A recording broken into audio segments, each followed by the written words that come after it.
یہ ایک خیالی کہانی ہے جو انوکھے اور حیرت انگیز موضوع پر مبنی ہے۔ کہانی کا مقصد تفریح فراہم کرنا اور قارئین کو ایک دلچسپ کہانی کا لطف دینا ہے۔ امام مسجد کا انوکھا فیصلہ۔ کسی گاؤں میں ایک بزرگ امام مسجد رہتے تھے، جن کی شرافت اور تقوی پورے علاقے میں مشہور تھا۔ ان کی عبادت گزاری، نیک اعمال اور خدا خوفی کا ہر کوئی مترف تھا۔ مگر ان کی زندگی میں ایک ایسا واقعہ پیش آیا جس نے پورے گاؤں کو حیرت میں ڈال دیا۔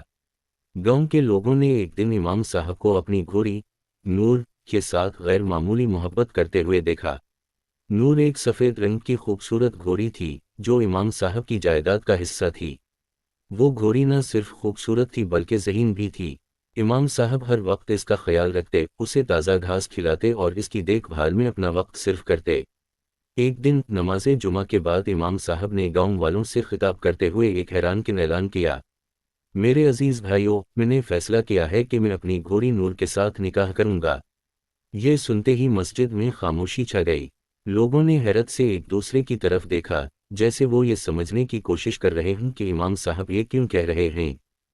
گاؤں کے بزرگوں نے امام صاحب سے سوال کیا، حضرت آپ یہ کیسا فیصلہ کر رہے ہیں؟ یہ تو دین کے خلاف ہے۔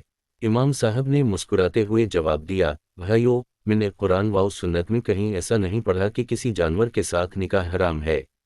نور میرے دل کے قریب ہے اور میں یہ نکاح خدا کی محبت میں کر رہا ہوں تاکہ اس کی مخلوق کے ساتھ محبت کا اظہار کروں۔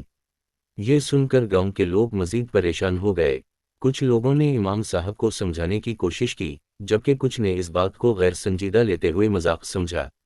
لیکن امام صاحب اپنے فیصلے پر ڈٹے رہے۔ نکاح کا دن آیا۔ امام صاحب نے نور کو خوبصورت ریشمی کپڑوں میں ملبوس کیا اور ایک چھوٹا سا نکاح کا انتظام کیا۔ گاؤں کے لوگ تماشائی بنے ہوئے تھے، لیکن کوئی بھی یہ سمجھ نہیں پا رہا تھا کہ امام صاحب کیا کرنے جا رہے ہیں۔ نکاح کے بعد امام صاحب نے ایک لمبی تقریر کی۔ انہوں نے کہا، میرے بھائیوں، میں نے یہ نکاح اس لیے کیا ہے تاکہ آپ سب کو یہ سبق دوں کہ خدا کی ہر مخلوق محبت کے لائق ہے۔ نور میری خدمت کرتی ہے، میرا ساتھ نبھاتی ہے، اور میں اس کی قدردانی کر رہا ہوں۔ یہ نکاح ایک علامت ہے، حقیقی تعلق نہیں۔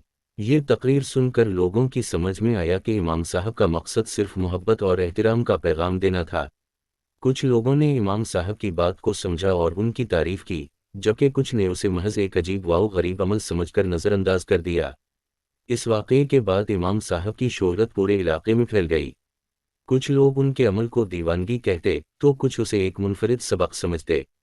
لیکن امام صاحب اپنی زندگی میں مطمئن تھے، کیونکہ انہوں نے اپنے دل کی بات دنیا کے سامنے پیش کر دی تھی۔